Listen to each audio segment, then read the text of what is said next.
So we'll be live any moment. Let's just wait to get confirmation on the screen. Quite a delay. Okay. Yeah, we're on. Well,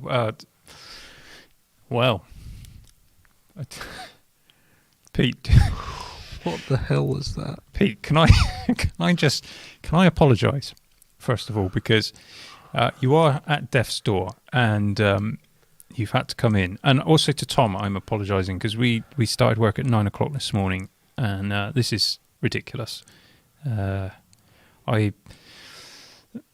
biggest transition in computing of the last couple of decades was announced at last year's Dub.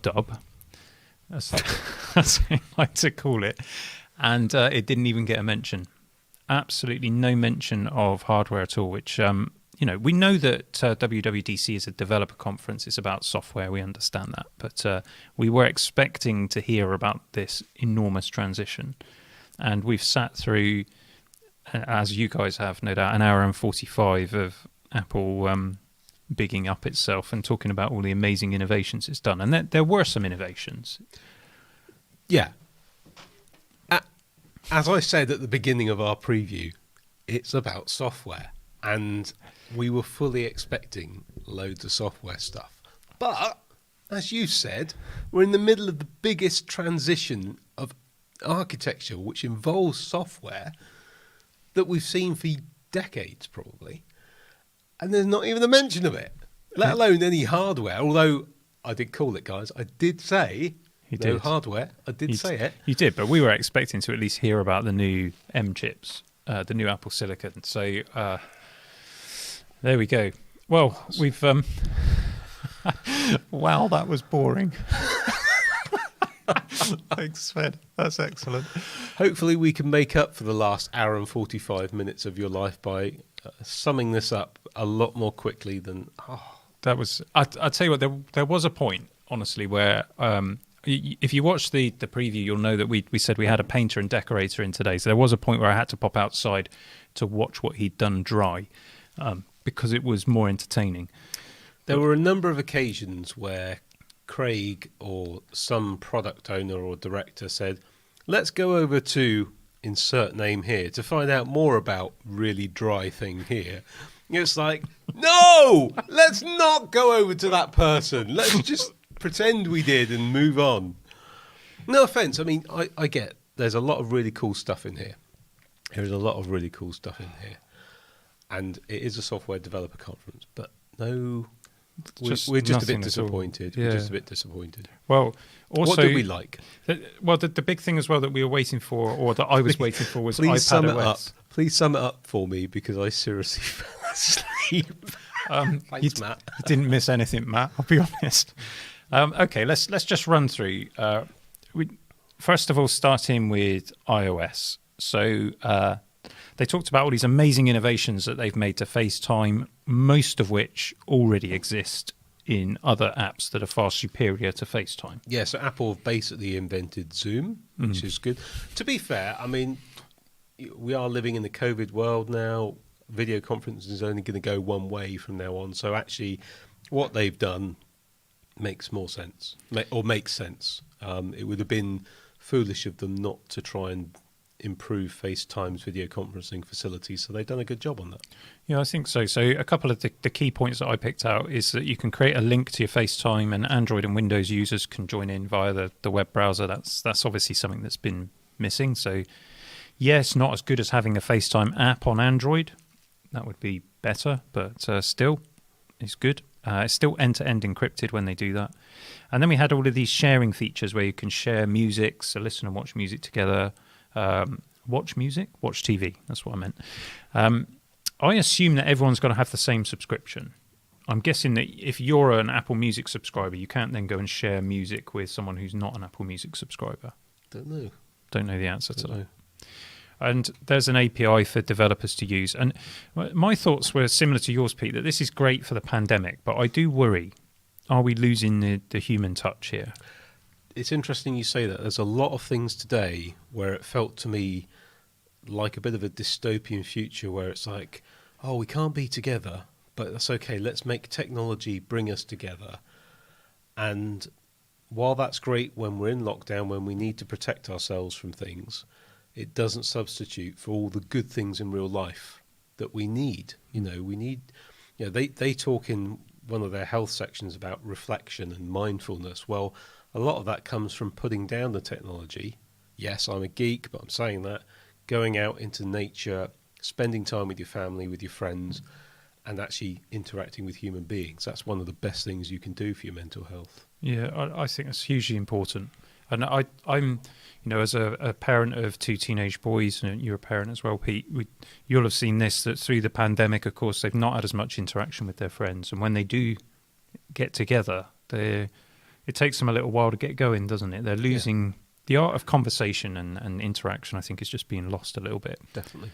And all of these sharing features, I'm not sure that it helps with that, but they are cool features, I guess, if that's what you want to do. Sorry. Good. So messages, they're talking about better ways to share content, linking content between apps, this new shared with you feature in various apps. And great. That's all good. It's not quite, we talked about it before, didn't we? We said it'd be nice to be able to set a reminder and do stuff. I don't think they quite hit that unless I missed it. No. There we go. Let's just have a quick look at some comments and just take a pause there. So Jacob thinks that perhaps you will be able to share to non-subscribers, but in a limited capacity. A good way of getting people into their subscriptions. Yeah, well spotted, Jacob. That is no doubt sage of you. No doubt been considered. So Who says I have no friends? Who says that? Sorry, I have no friends. Oh, sorry to hear that.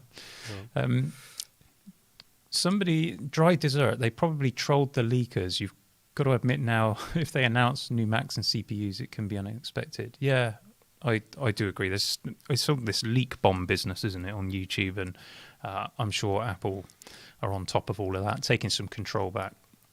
Rowan says no hardware. We know, Rowan, we know. Start select Monterey. So we didn't get Jack. Monterey will run on MacBook Air 2015 later, MacBook Pro 2015 later, iMac 2015 later, Mac Mini 2014 later. If you're looking that up, he has put it in, Mac Pro 2013. See, I've been saying the Mac Pro 2013 would still get support for a while, so that's good. This new focus feature, that's billed as a way to take back control of your time. I think it's quite a useful feature. I quite like the idea that your do not disturb can be shown to others, and then they can completely ignore it and contact you anyway. Override it. Yeah. No, it's really important I disturb you now. It's like when, in the email world where everything got sent high importance, some people latch onto this idea that if they send it high importance, then it will get responded to quicker. So what will happen now is just every contact you get will be an emergency or high importance or urgent to get through your D&D. But I actually had one client that took it to the next level. I know where you're going to go with this. They marked everything urgent and also put the subject line in all caps. Which I gave it the attention it deserved. That will always be the last email I open, folks, if anyone sends me something like that. What did you think about... this focus thing, I think that comes down to setting your own boundaries, and also those you interact with, be they work, colleagues, friends and family, respecting your boundaries. It's you can use technology to a degree, but it's human behaviour we're trying to moderate here, and I don't think we should always rely on technology to do that. Yeah, my approach is don't open the email. If you really want to get stuff done, is just switch everything off. And we used to have a hat policy here, didn't we, for developers? If a developer was wearing a hat, you couldn't interrupt them. Yeah. So, or they'd had a bad haircut. Or it could have been that as well. Or perhaps they just wanted to wear a hat. Yeah. Anyway, let's I just want to keep flicking back to the comments so that we're incorporating what you guys think as well. Good comment, Matthew Turner. Why have they dropped support for the 2012 Mac Mini when it's more powerful than the 2014 Mac Mini? It's got nothing to do with power and everything to do with Apple wanting you to buy new stuff. That would be my expectation. I'm getting someone. I don't know if it was you who said that, or was it someone in the comments said that Craig would be a good replacement for Tim as CEO once Tim steps down. I agree with you on that. I like Craig. He's quite a nice chap, Craig Federici. But he's going to need a pension too. They all need a pension. Yeah. No word from Apple on the unused potential of the M1 iPad Pro. We're going to get to that, Sven. Don't you worry. That is going to get discussed. I've got a few comments on that here in my notes. Excellent. Live text, which basically means that, stalking. Where, someone sends you a text message and your phone goes, so that's where they've gone out for dinner and you didn't get invited. Interesting. Basically, if you take any kind of selfie and try to fake where you are, people are going to know, aren't they? Because this intelligence feature can look at the context of your photo. It can look at text within the photo to kind of determine where you've been. So very scary. So a lot of people have been saying for a long time, Apple are building a search engine. And people say, well, no, there isn't no Apple Google.com. No, there isn't. They've built it into their ecosystem. It's there. It already exists. And this is just it's been there for a while, but it's surfacing now in these quite scary ways that just give you all these rich results in context. Very useful, but I think it's a little bit scary. It is a bit sinister. And I said to you as we were watching the footage, it reminded me of I think the film's called The Circle, but there's been a few of these dystopian views of the future where some technology company kind of creates this all-encompassing operating system that infiltrates every part of your life, and they have all your data. And it's you watch an event like this and you kind of see these all of these new features, and part of you is quite excited by what's possible, but at the same time you're a bit terrified. You are a bit terrified. But what concerns me, Pete, is that that's the way that I've felt for quite a few years, and it's like Apple soothes it over, and you don't feel terrified anymore, and you end up just accepting the inevitable. It's not great. Yeah. Anyway. So let's move on to some things that are less troubling, like Apple having control over the keys to your house and car. And your passport and your driving license. Exactly. I can see that being useful. I don't think this has been massively picked up, because they announced the car keys, didn't they, last year? And I don't think that's been massively picked up by the automotive industry. But then the automotive industry can't get any chips. And I wonder actually whether that's why Apple hasn't announced any hardware today. Are they actually starting to feel the pinch now as well? Quite possibly. It's interesting. Yeah. I think the biggest announcement, though, with iOS, Pete, is the weather app has been updated. Yeah, so massive changes to this. It's got a new design with some pretty animations to help you understand what rain looks like more, which is the only animation we need in the UK. Well, Pete, the weather forecast in the UK changes every hour. And it's totally inaccurate. Yeah. It's not so much of a forecast as a hope. The weather hope. Yeah. We hope at some point it might be sunny. And they've got some weather maps, which is kind of useful because you can sort of see what's coming. And speaking of maps, precipitation maps, so you can see where the rain's coming. And actually, I do know someone very close to me that relies on precipitation maps, and they are quite accurate, so that's good. But yeah, speaking of maps... apparently they are now betterer. Yes, I wrote nearly as good as Google Maps. But only if you live in Megacity 1, which is, of course, San Francisco, which is a lovely city. I love San Francisco. I've been there a few times, and it's one of my favourite places. But, yeah, no good if you live in rural southwest England, as we do. It's just these innovations are not coming to us. And it doesn't matter anyway because we can't go anywhere. We've got some more comments here. The Circle, Netflix exclusive film, absolutely terrible. It is absolutely terrible. Do you think that some of these features are going to be toggleable that word by users, the photo text tracking? I really hope so. Yeah, I think so. I really hope so. Will the new weather app be on the iPad? Well, that's a good question because that's another app that's the iPad's never had a native weather app.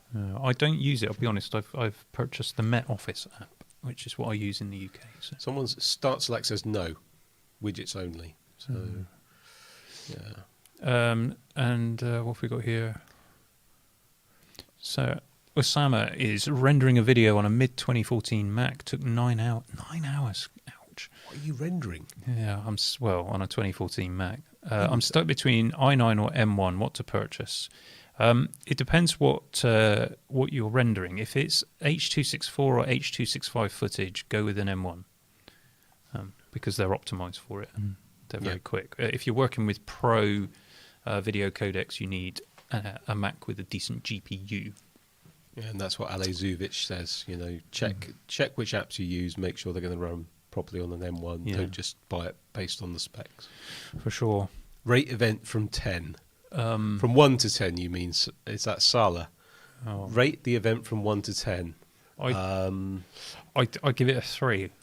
I'll give it a 3 because I'm just bitterly disappointed. But we'll come to my bitter disappointment. I think there was nothing wrong with the announcement. I think it's the expectation that we were expecting more. Well, we are right smack bang in the middle of the Apple Silicon transition, and not a word of Apple Silicon. I find that absolutely incredible because developers need to know what's coming. You need to know, for example, if there's new silicon coming with actual, decent graphics performance. That's going to make a huge difference to a huge number of developers. So why would you not want to know that? Well, there we go. What do you think of the multitasking on the iPad? Oh, you're jumping ahead. Oh, sorry, have I jumped? No, I haven't. Well, a little bit. What about AirPods? Sorry. Oh. I've put some notes here, Pete. I've got blah, spatial audio blah. Conversation boost, which is basically mild hearing aids. Find My is basically makes your AirPods into AirTags. Separation alert is going to really bug you when you deliberately don't want to have them with you. Nothing particularly dramatic or earth-shattering there, I don't think. Bitterly disappointed, Matthew Turner.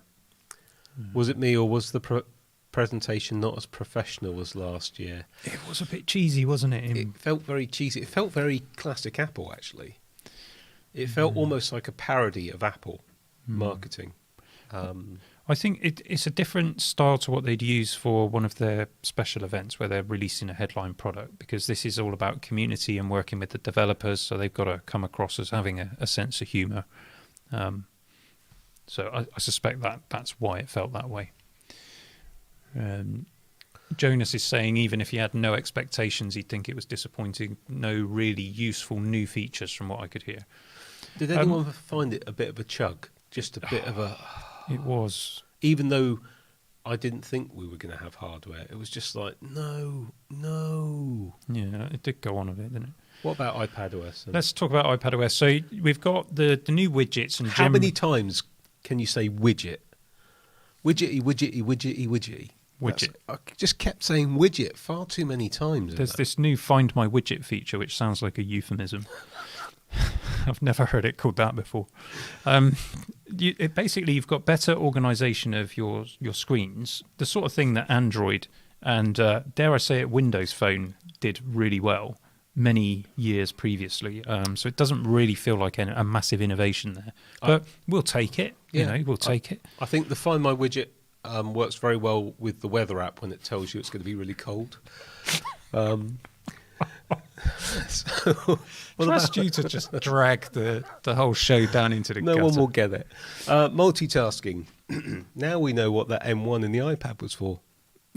Yeah, maybe. Well, that never really got addressed at all. The multitasking, well, it's obviously better. There are more options and more ways to work with multiple apps now, but you are still limited to 2 apps on the screen at one time. Yeah. However, we have got keyboard shortcuts, and that is always good. I like a keyboard shortcut. Anything that means I don't have to drag my greasy fingers across my clean iPad screen. Across your touch screen. Yeah. And we have the shelf now. The shelf. That's to show you where... So you can have multiple kind of split app screens, and the shelf... You've got a thought on this? No, I just start selecting understood my shrivel reference. Thank you for that. I don't think it really matters. I think it's just another, I can just imagine trying to show your mum or something. Now, that's on the dock.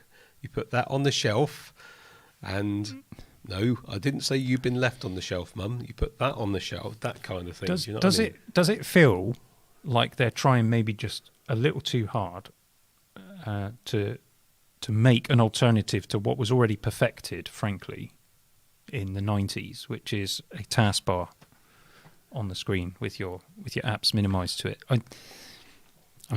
It feels like they are trying hard. There's a lot of gestures and things to remember on the iPad, and I find those things a little bit frustrating. Yeah. It's easier to use macOS. Madison 10 says even Luke Mayani was getting bored. So that takes something. He's usually literally dribbling with excitement. Yeah. But, there we go. Off we go. Let's do a couple more comments. On a positive note, Dry Desert is saying, I have to acknowledge that Apple was able to deliver recently despite all the complications with the remote work situation and supply chain issues worldwide. Yes, they were. You were able to buy stuff. However, I would say their business support failed miserably. It was impossible to get stuff sorted out when we had problems with our Macs and we were getting fobbed off. And we've never had that experience before from Apple. And I don't think this whole, they can ship out a new product and manufacture a new product, but they can't attend to a broken product. Right. Sorry, not buying that. Here's one for you, Dave. Daniel in Stereo says, any thoughts on when they will actually update the M1 Mac Mini to replace the Intel version that has more onboard Thunderbolt inputs than the Intel version? Well, I thought it might get announced today. Obviously not. So, but it's one of those products. I think it needs to happen because it is a product that people buy. It's big in the data center. I think it will come maybe later this year. I think it will be part of the next raft of stuff. I think, Apple will now finish off the higher end consumer/prosumer devices, and then they'll move on to the professional grade stuff. But what do I know? I thought it was all coming today. So. I called it again. Oh, Pete, honestly. You got lucky. TJ Sound says, a nothing burger. Love that expression. A nothing burger with... What did you think of the Notes app? That was quite good. Mentions, activity, stream when you've got shared notes, tags, system-wide, cross-OS. I use Notes all the time. I'm using Notes right now, and I do like it. It's really... I'm actually using OneNote at the moment, because that's what we use with our business. But I do use the Notes app, and some of those features I think I would use, particularly within the family group, rather than work. Yeah, I have to say, for me, probably the thing I was most excited about. Sorry, I don't speak properly. Was the Translate. If I understood what they said, they didn't demo it fully, but they said that you could basically put an iPad down with someone who speaks a different language from you. You could speak, it would then speak it to them, and they would speak back to you.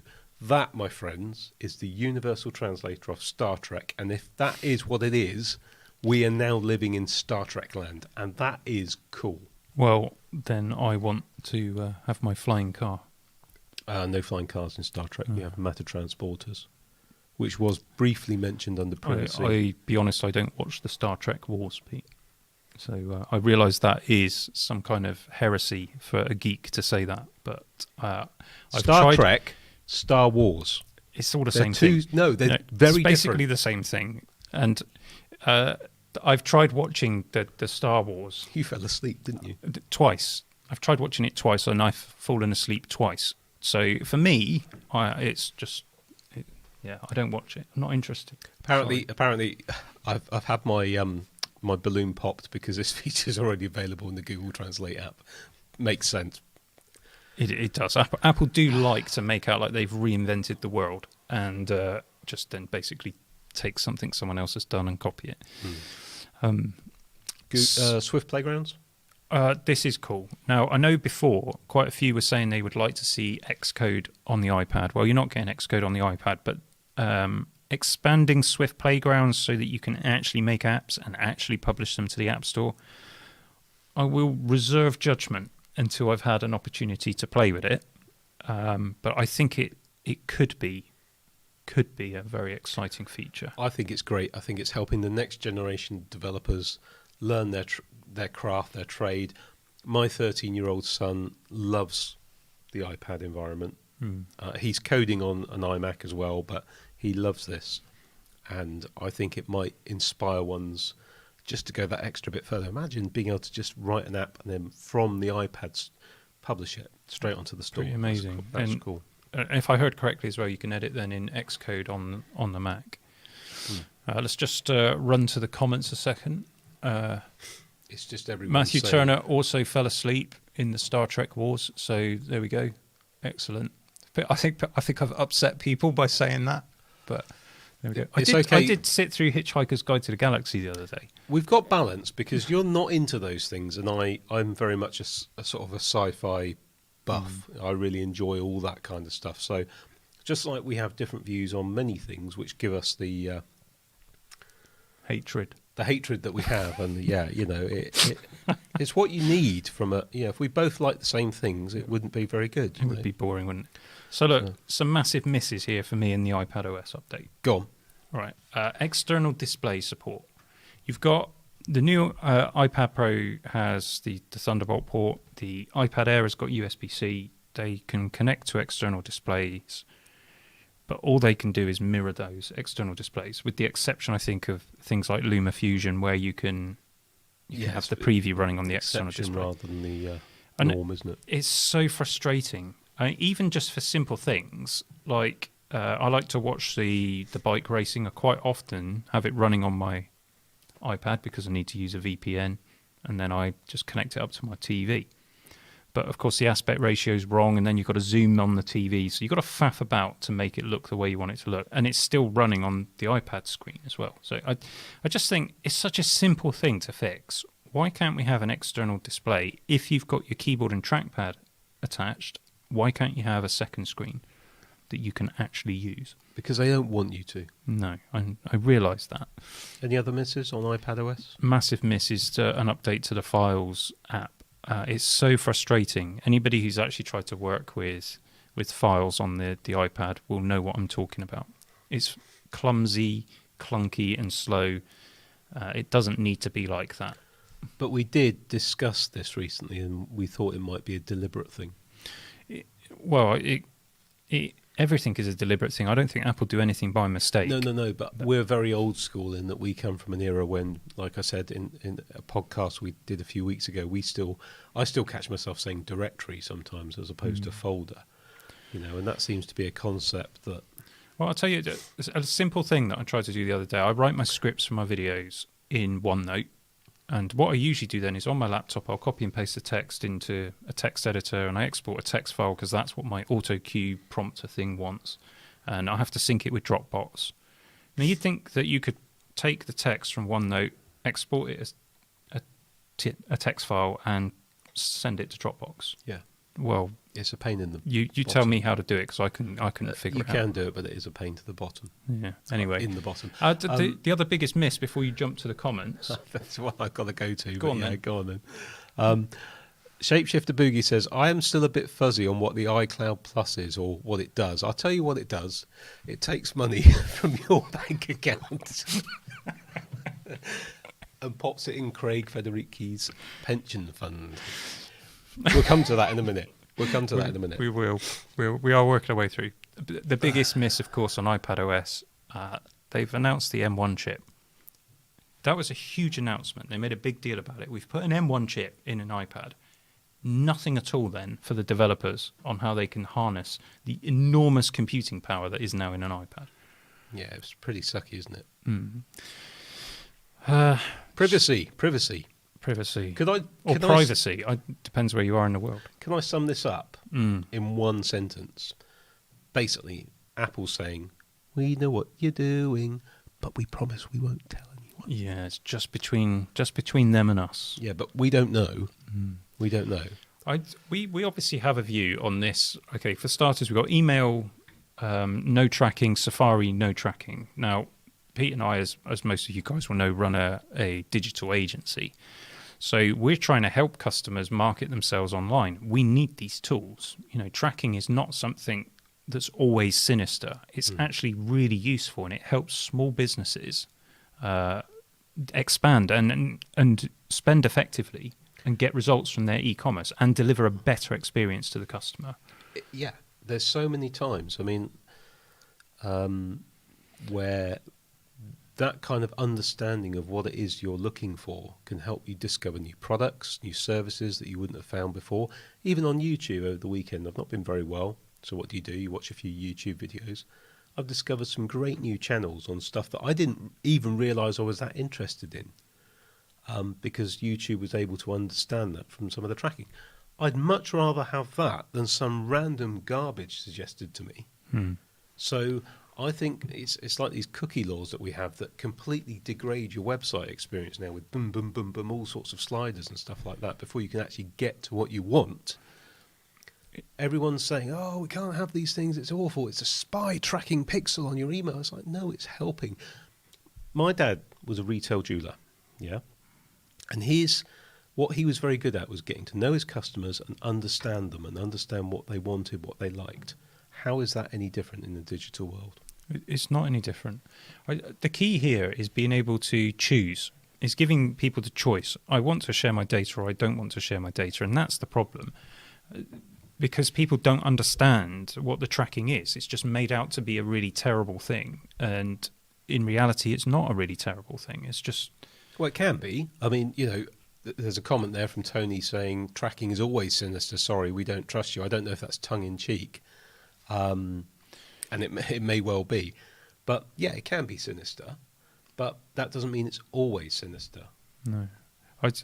It has a big impact, and a lot of these things it actually sometimes degrades things. Here's an example. Okay, Google got it into their heads that every site needed to be SSL protected.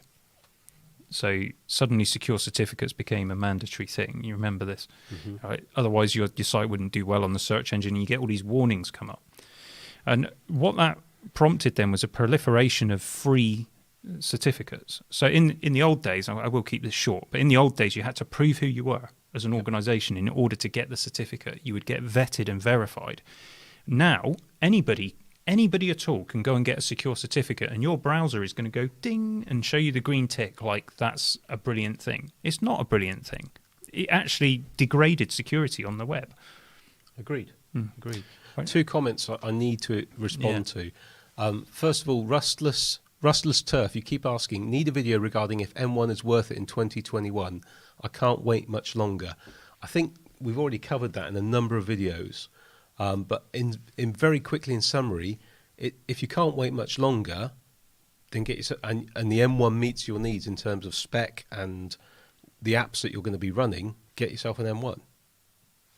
That's it. A 16 gig memory version, if possible. But, there's always going to be something better coming along. And then Paul Gooderham, in relation to my dad being a jeweler, did your dad ever sell his customers' information to anyone? No, he didn't. And I get what you're saying here. But that's the point, is that there can be nefarious reasons why data is collected and non-nefarious reasons. If it's to genuinely improve the customer experience, then I think that's something you should at least have a choice about. But yeah, I agree. If my dad was then telling everyone else people's personal preferences and that kind of thing, that would be weird. So yeah, I'm not against privacy per se, but it's about privacy to the proper degree.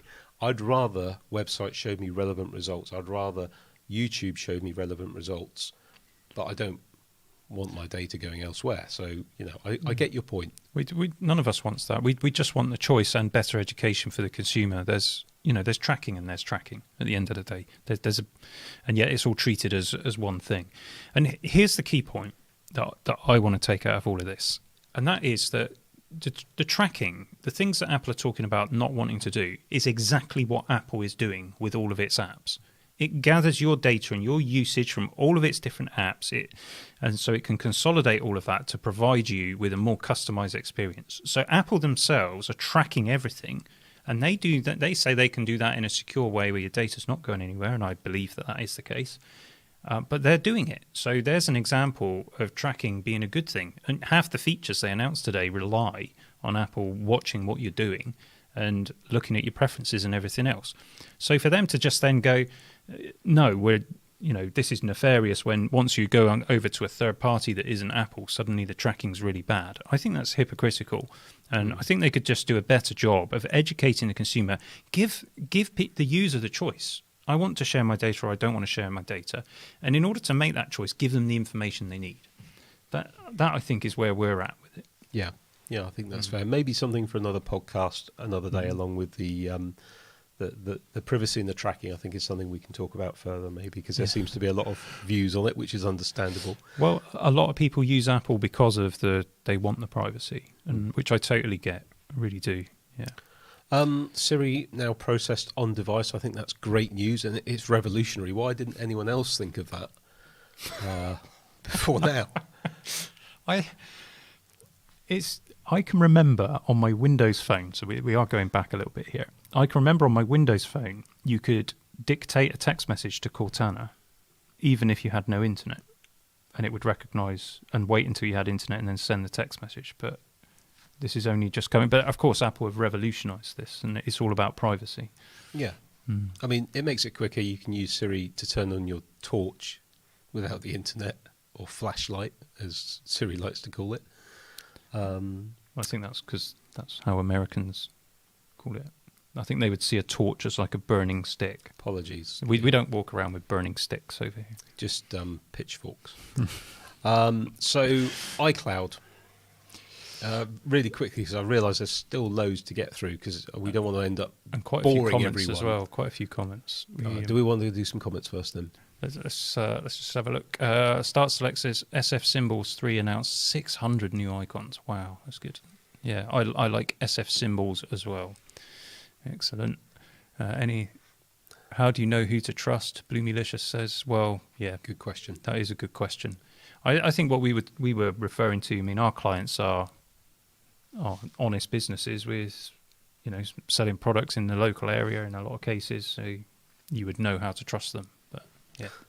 For me, all these this is Earl Steinberg. All these iPadOS improvements are totally worthless. This means we'll definitely buy M1 iPad Pro. Extremely disappointing. I think he correct. Yeah. Definitely won't buy iPad. Yeah, he did correct himself there. I must admit, I'm really pleased I held off on getting the iPad Pro with the M1 chip in it. Anyone who sort of rushed out and got one is probably kicking themselves right now. Right, iCloud. Let's. I really liked the idea of being able to add family and friends to a password recovery list. That makes sense to me, and also legacy contacts, which I imagine you'll be wanting to set up, Pete, as you are in fact dying over there. I was actually about to say, having recently experienced bereavement, that that would have been extremely useful. But it seems like that would make you out to be insensitive now. But yes. Thanks for that, Pete. Sorry, my digital legacy is a good idea. As more of our lives, arguably sadly, become more digitised and go online, all our healthcare records, it makes sense for us to have these things in place for when we do shift off this mortal coil. Indeed. And I imagine many people will be nervous about their browsing history and its digital legacy. Like, whoa, mum! Private relay. Okay, so this is part of iCloud Plus, which we said we'd get to. Oh yeah. I've written a little note next to private relay, but I think first we should describe what it is for anyone who missed it. Private relay. So basically, it splits up comms between a website, so what you're actually doing on the website, and who you are, so that there's kind of a degree of anonymity. That word. It's been a long day, guys. It felt to me like a bit of a sort of VPN, but what it seemed to me was it would be a fantastic organised crime facilitator. Yes. And perhaps we should branch out the business, because it will be easier to do that now. Yeah, probably. But if you're concerned about your privacy online, then that's a great thing to have if you're an iCloud subscriber, because iCloud Plus there's no extra charge for it, so you get that included.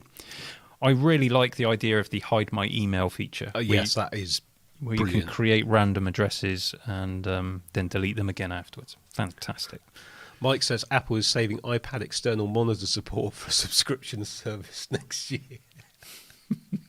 Probably are. That's probably true. Brilliant. You can have more security cameras now. You can have an unlimited number of security cameras connected to your iCloud account. And they won't charge you for the storage. That's all included in the plan. All that surveillance data of what you're doing, they're not going to charge you for that. They'll keep it real safe for you. They'll just look after it. Yeah. No charge. Yeah. And then you'll start getting suggestions based on the things you do around your home. I don't want to be any kind of tinfoil hat conspiracy theorist, but have you ever been talking about something in your home and then suddenly, when you've been browsing the internet, have gotten a very targeted advert come up for the thing that you were talking about and have never searched for Normally, on your computer? because my wife's been talking about it in a search for it already. Must be what it is. Yeah. I think we should get some more wallpaper, darling. What do you think? It's like, well, maybe. It's like, you go on there, so, someone may have already been searching for wallpaper.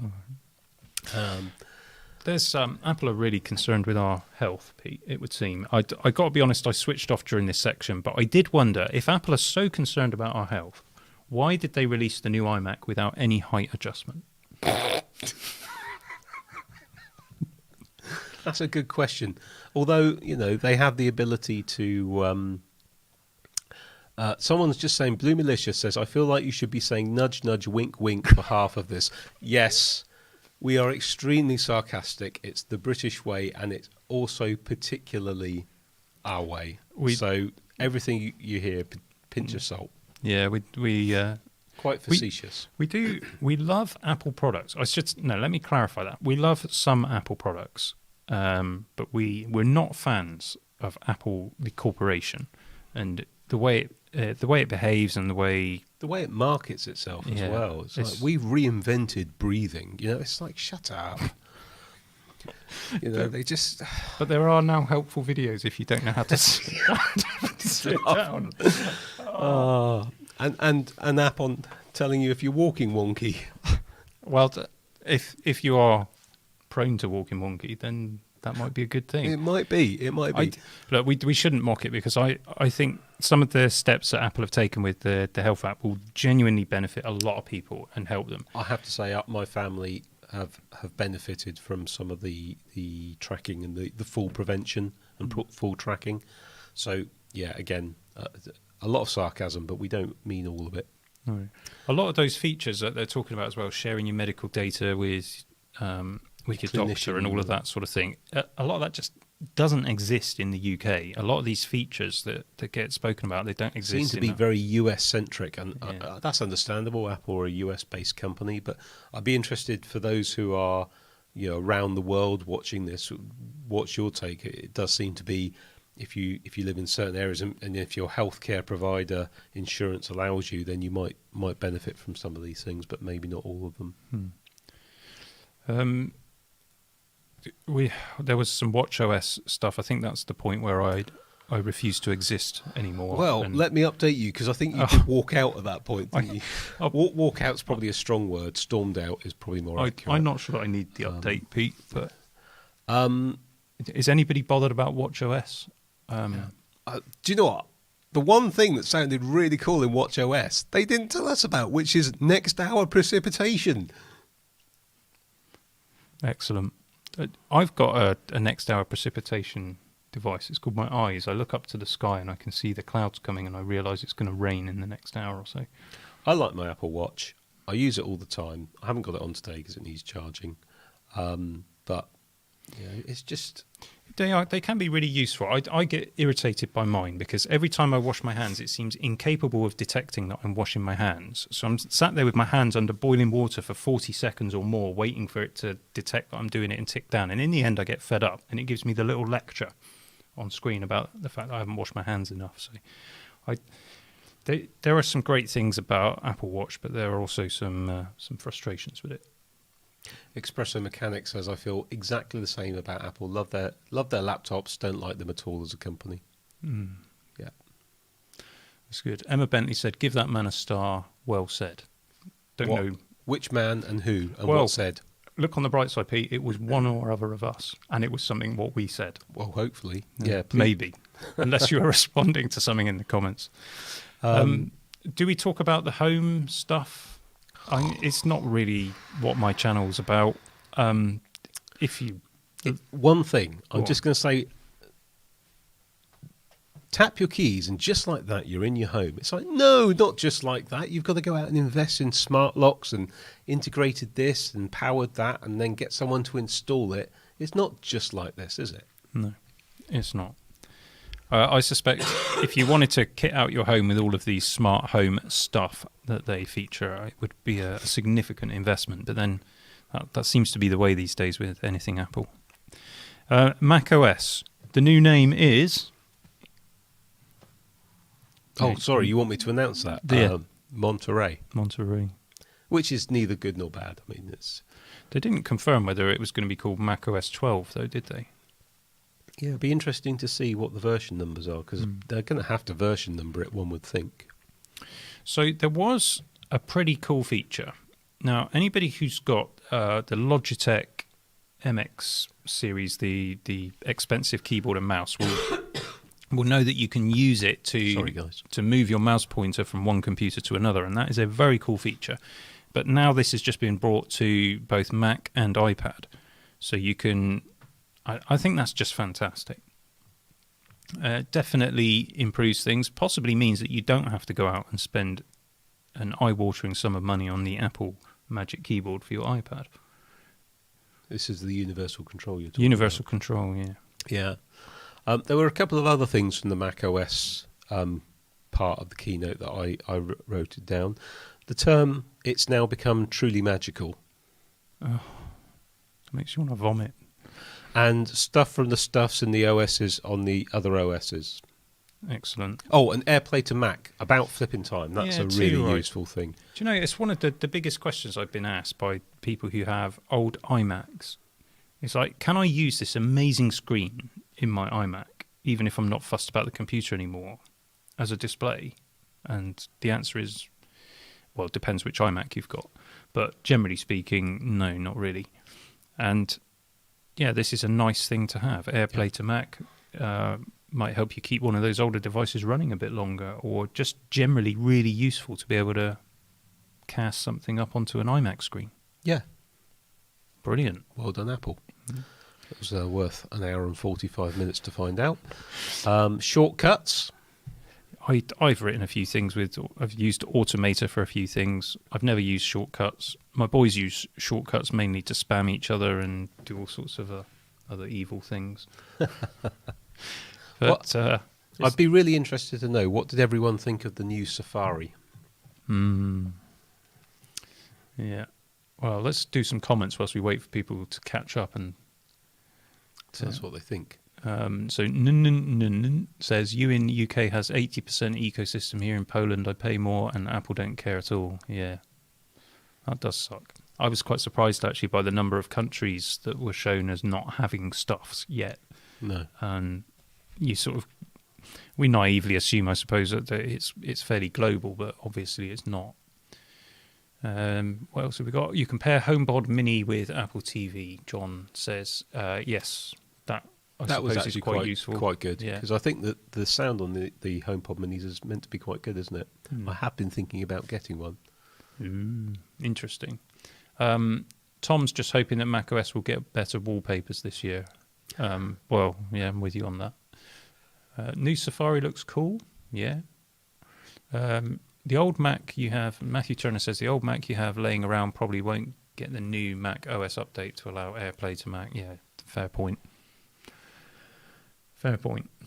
I mean, that would be environmentally friendly, wouldn't it, to be able to use older equipment still? Yeah, that would certainly align with Apple's corporate goals of being, very environmentalist, patting the earth on the head and saying there. Yeah. Yeah, good. So, Start Select didn't enjoy the map segment.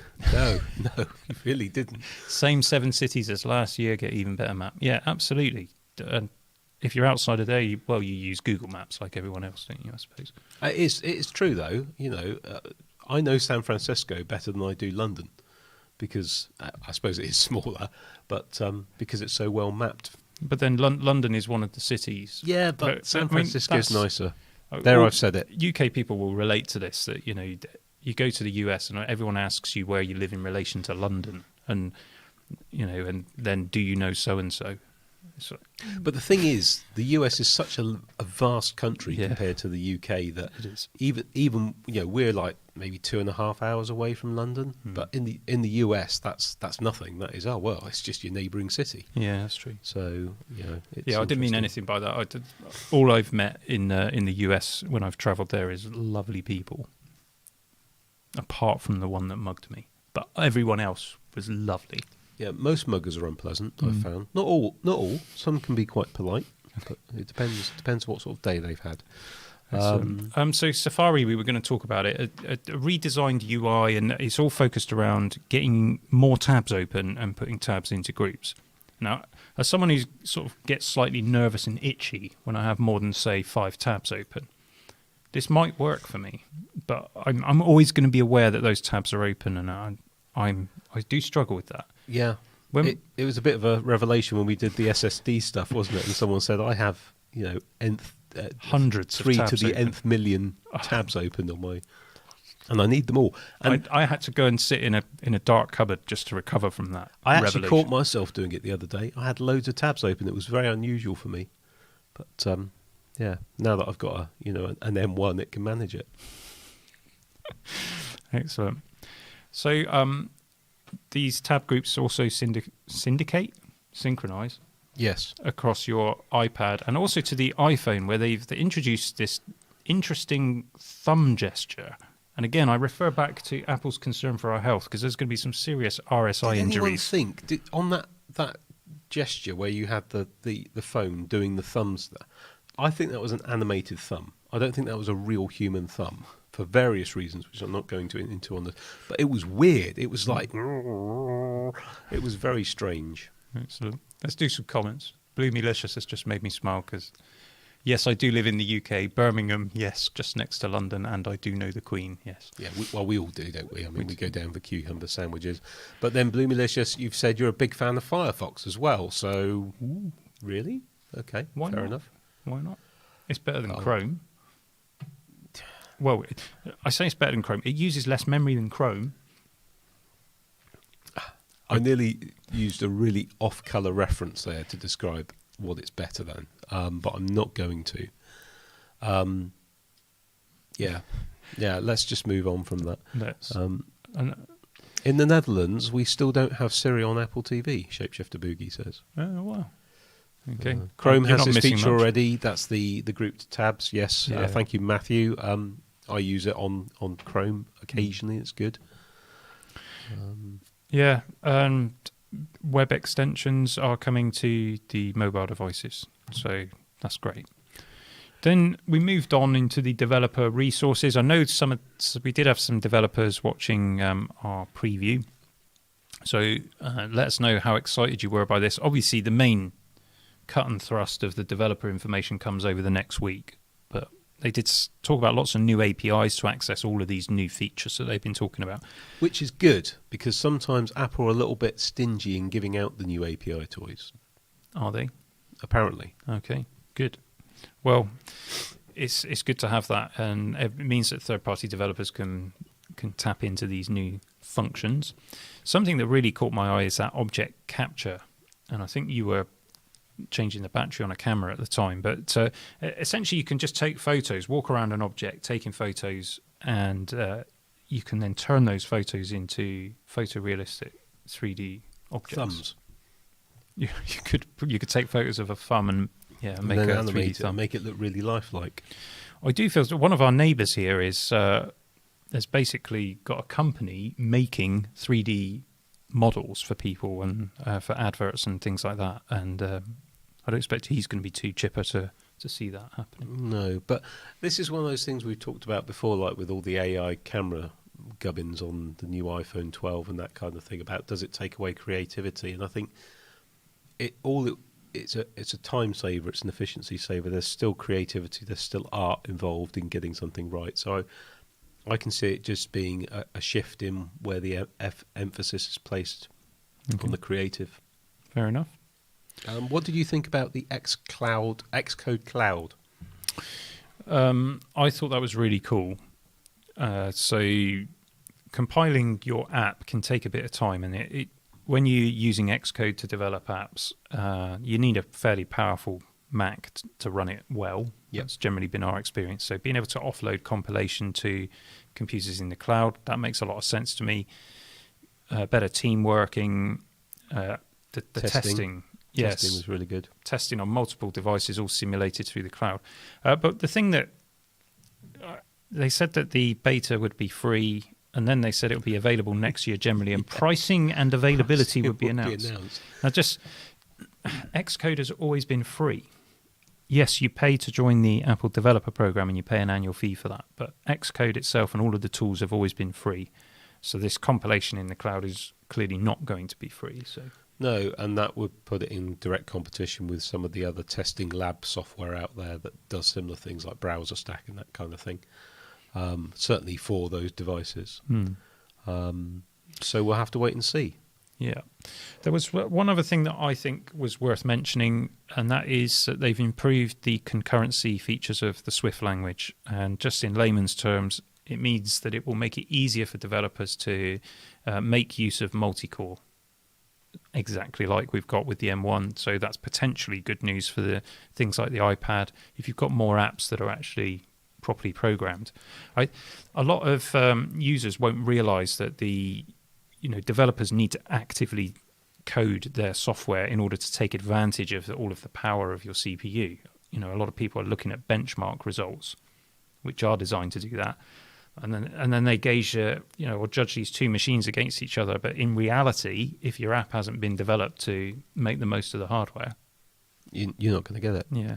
So actually, this is where software can be really exciting, because it does tap the potential, unleash the potential of a new system architecture. So yeah, it's great. If you make it easier for the developers, it means that we'll get better apps. But it will take a little while for that to filter down to us.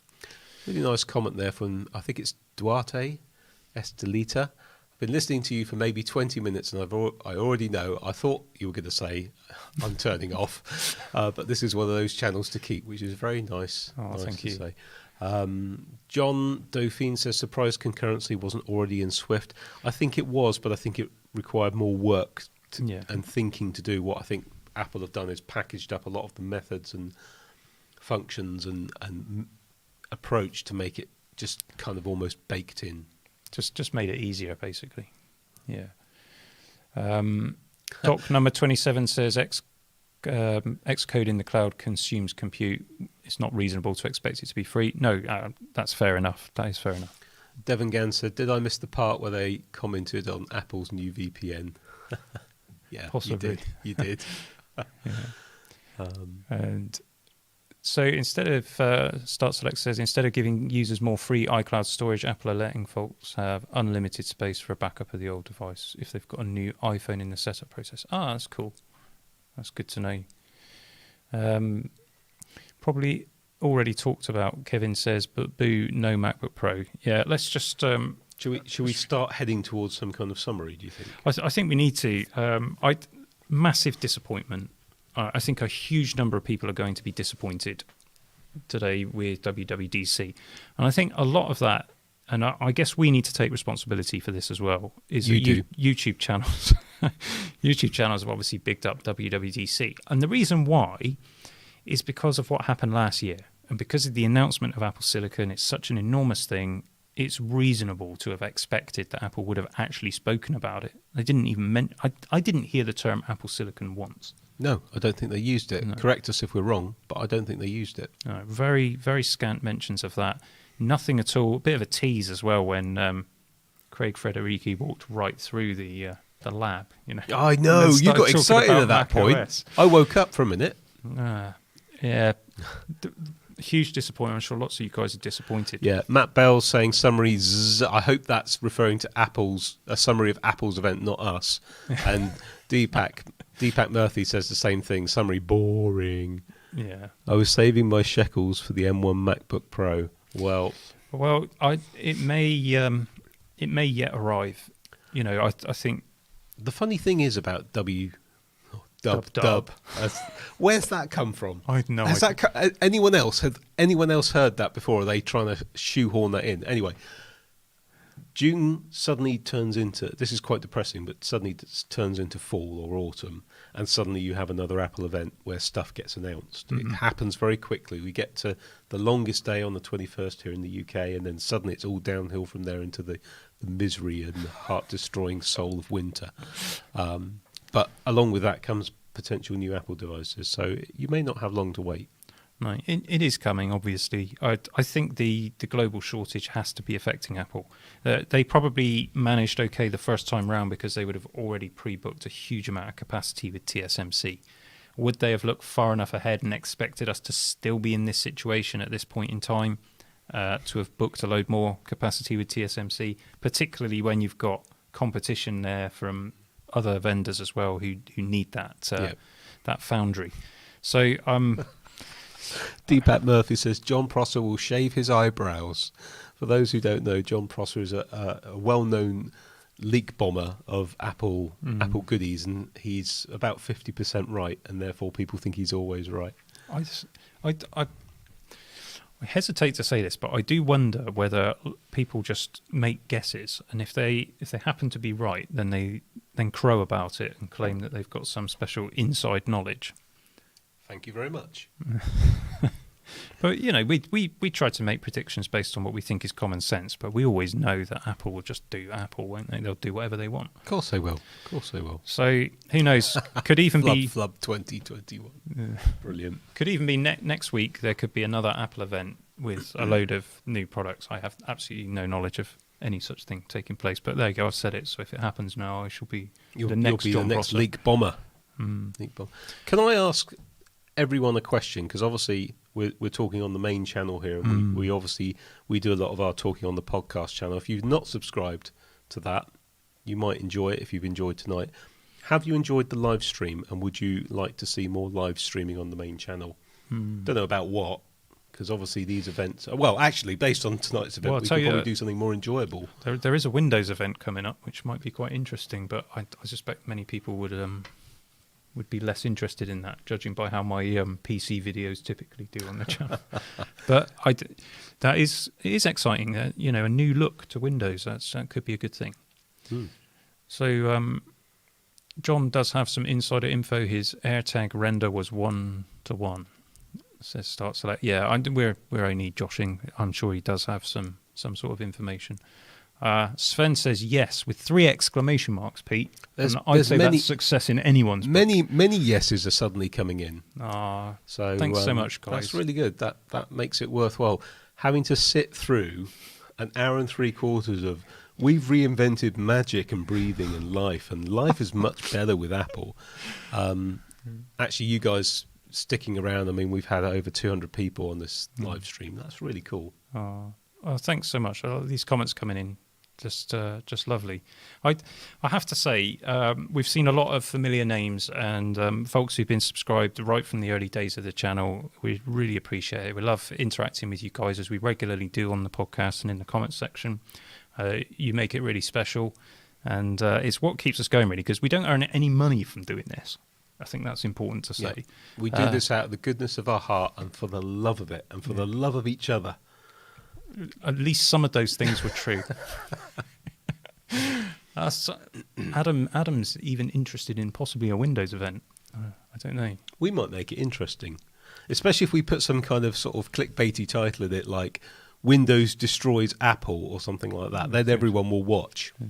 I'll tell you what we will do next time, though, is we're going to have a camera running just during the WWDC or whatever, so that we can have a compilation of our reactions. There were some bits tonight that were quite funny, from which we would have liked to have shared, but we'll there were lots of face palms and holding heads in hands, wasn't there? There were many GIFs, opportunities. Anyway, we'll let you good folks get on with the rest of your day if you're in that part of the world where it's morning time. For us, it is just coming up to 9 o'clock at night, and my 15-year-old son, it looks like he's lost the will to live over there.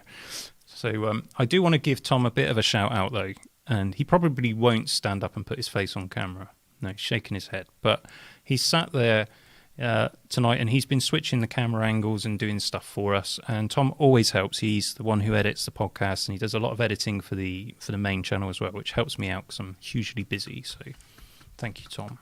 Excellent. Really appreciate it. And you can sleep tomorrow, son. You have a day off. Enjoy it. Excellent. Let's wind wrap it up. Thanks for everybody. joining.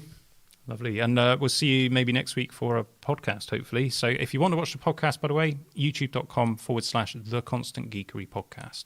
There's also a link from the main channel, or have a search on iTunes or Spotify and you'll find the audio version of it. Can I say it? You can. Can I? So thanks for tuning in, everyone. We'll see you next time for some more geekery. Oh, you swine. That's my line.